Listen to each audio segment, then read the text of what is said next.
అకరణీయ సంఖ్యల గుణకారం. పిల్లలు, ఈరోజు మనం అకరణీయ సంఖ్యల గుణకారం గురించి తెలుసుకుందాం. గుణకారం అంటే పునరావృత సంకలనం అని మనకి తెలుసు. ఉదాహరణకి 4 బుట్టలు మరియు ప్రతి బుట్టలో 5 కోళ్ళు ఉన్నాయనుకుందాం. దాని అర్థం ఏమిటి? 5 కోళ్లకు 4 రెట్లు అని. ఇది ఎలా ఉందంటే 4 5లని కూడటంలాగా, కానీ ఫలితం మాత్రం 5కు 4 రెట్లులాగా 20 వస్తుంది. మనం కనుక 5ని ఒక అకరణీయ సంఖ్యగా తీసుకుంటే, అంటే దాన్ని ఒక నిష్పత్తిలాగా రాస్తే, అప్పుడు 5ని 5/1గా రాస్తాం. 5/1కి 4 రెట్లు అంటే మనం 4 5/1లను కూడతాం. ఇవి సజాతి భిన్నాలు కాబట్టి మనం కేవలం లవాలను మాత్రమే కూడతాం. 5 + 5 + 5 + 5 అంటే 5కి 4 రెట్లు అంటే 4 × 5 20/1 అంటే 20. మనం 5ని ఒక అకరణీయ సంఖ్యగా భావించి దానిని నిష్పత్తిలాగా రాసినప్పటికీ గుణకారం మాత్రం పునరావృత సంకలనమే. అమన్ పౌండ్ కేక్ యొక్క 5 పావులను కొన్నాడనుకుందాం. పావుకు 5 రెట్లు అంటే 5 × 1/4. మనం 5 1/4ని కూడదాం. మనం లవాలను మాత్రమే కూడతాం కాబట్టి 1 + 1 + 1 + 1 + 1/4. దీన్ని మనం 1/4కి 5 రెట్లుగా రాయొచ్చు. అవునా కాదా? ఇప్పుడు అమన్ 1.5 kg కేక్ కొన్నాడు. అంటే 1 1/2 మరియు దాన్ని 2 సమాన భాగాలు చేయాలనుకున్నాడు. ప్రతి భాగం 3 పావు కేజీలకు సమానం అవుతుంది. ఎలాగా? 1.5 kg 1 1/2 అంటే 2 × 1 + 1/2. ఇది 3/2 కిలోలు అవుతుంది. మనం ఇప్పుడు 3/2 కిలోల్లో సగాన్ని అంటే 1/2ను కనుక్కోవాలి. ఇది 3 పావులకి సమానం. 3/2 × 1/2. చూడండి, ఇక్కడ మనం లవాన్ని లవంతో గుణిస్తున్నాం. 3 × 1 = 3 మరియు హారాన్ని హారంతో అంటే 2 × 2 = 4. అప్పుడు మనకి 3/4 అంటే 3 పావులు వస్తాయి. కాబట్టి 2 అకరణీయ సంఖ్యల గుణకారం చేసేటప్పుడు లబ్ధాన్ని పొందడానికి మనం లవాన్ని లవంతోనూ హారాన్ని హారంతోనూ గుణిస్తాం. రుణ అకరణీయ సంఖ్యలను గుణించేటప్పుడు కూడా మనం ఇదే విధంగా చేస్తాం. అంటే లవాన్ని లవంతోనూ హారాన్ని హారంతోనూ గుణిస్తాం. ఇప్పుడు మనం -3/5ని 3తో గుణించబోతున్నాం. 3ని 3/1గా రాయొచ్చు. మనం లవాన్ని లవంతో గుణిస్తాం కాబట్టి 3 × 3 అంటే 9. హారాన్ని హారంతో గుణిస్తాం కాబట్టి 1 × 5 = 5. మరి మైనస్ గుర్తు సంగతి ఏమిటి?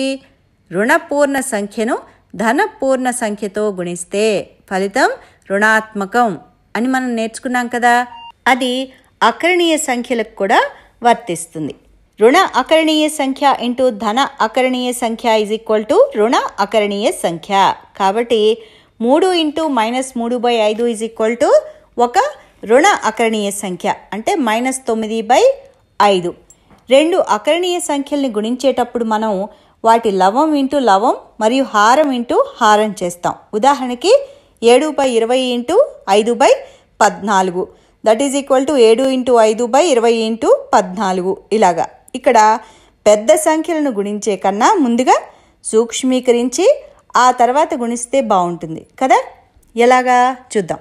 లవహారాలను ఒకే సంఖ్యతో గుణించవచ్చు లేదా భాగించవచ్చు అని మనకి తెలుసు. కాబట్టి సూక్ష్మీకరించడానికి లవహారాలను 5తో భాగిస్తే లవహారాల నుంచి కారణాంకం 5 కొట్టివేయబడుతుంది. ఎందుకంటే 5 4లు 20 కాబట్టి. మళ్ళా దీన్ని సూక్ష్మీకరిస్తే లవహారాలను 7తో భాగిస్తే కారణాంకం 7 లవహారాల్లో కొట్టివేయబడుతుంది. కారణాంకం 7 లవహారాల్లో కొట్టివేయబడుతుంది. ఎందుకంటే 7 రెళ్ళు 14 కాబట్టి. ఎందుకు మనం ఉమ్మడి కారణాంకాలను కొట్టేశాం? లవహారాలలో ఉమ్మడి కారణాంకాలను కొట్టేస్తే లవహారాలు ఉమ్మడి కారణాంకాలను కలిగి ఉండవు. అంటే లవహారాలు 1 మరియు 8 లాగా పరస్పర ప్రధాన సంఖ్యలు అవుతాయి. కాబట్టి ప్రామాణిక రూపంలో ఉండే అకరణీయ సంఖ్య వస్తుంది. కాబట్టి అకరణీయ సంఖ్యల గుణకారంతో మనం చేయాల్సిన 2 సులభమైన పనులు సోపానాలు ఏమిటి? మొదట అన్ని లవాలను మరియు అన్ని హారాలను గుణించాలి. 10/16 × -4/5. మనం 10 × 4/16 × 5 చేస్తాం. ఇప్పుడు రెండవ పని అంటే రెండవ సోపానానికి వస్తే లవహారాల నుంచి ఉమ్మడి కారణాంకాలను కొట్టేయాలి. ఎలా అంటే 10 మరియు 5లో ఉమ్మడి కారణాంకం 5. కాబట్టి లవహారాలను 5తో భాగిస్తే 10/5 = 2. 4 మరియు 16లో ఉమ్మడి కారణాంకం 4. ఆ కారణాంకాన్ని కొట్టేస్తే 16/4 = 4. కాబట్టి మనకి 2/4 వస్తుంది. మళ్ళీ ఆ కారణాంకం 2ను కొట్టేస్తే 1/2 వస్తుంది. గుర్తు విషయంలో జాగ్రత్త తీసుకోవాలి. ఒకే గుర్తులు కలిగిన అకరణీయ సంఖ్యల లబ్ధం ఒక ధన అకరణీయ సంఖ్య. వేరువేరు గుర్తులు కలిగిన అకరణీయ సంఖ్యల లబ్ధం ఏమిటి? ఒక రుణ అకరణీయ సంఖ్య. ఇక్కడ గుర్తులు వేరువేరు కాబట్టి లబ్ధం రుణ అకరణీయ సంఖ్య అంటే -1/2 అన్నమాట.